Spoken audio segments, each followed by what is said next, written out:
I'd like now for the first time discuss with you the reason why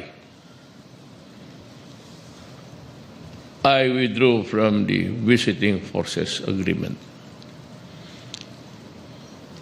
Well, every day in the newspapers and in the halls of the Senate of the United States, we were being portrayed as a republic incapable of administering simple justice. Araw-araw yan, and sad to say, the other political party used it at sumakay itong left. And they were able to penetrate, some of them already employed in the U.S. Congress as employees.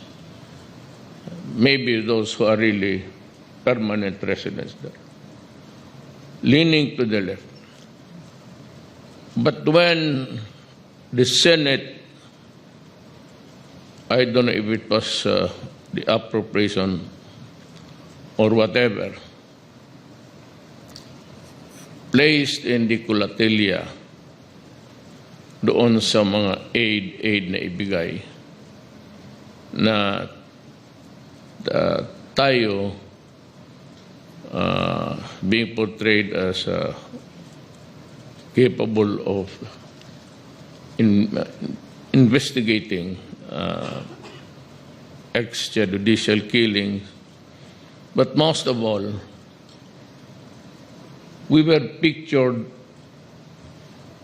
to have persecuted, not prosecuted, persecuted and committed a grave injustice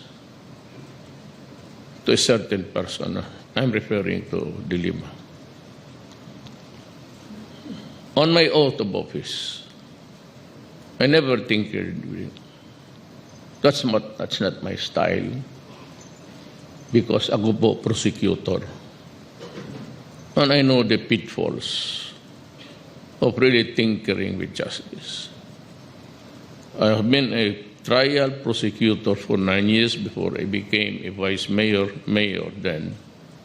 In 1998, tuloy-tuloy na po ako. At with a little sense of pride, sabihin ko sa inyo, hindi ako natalo ng election.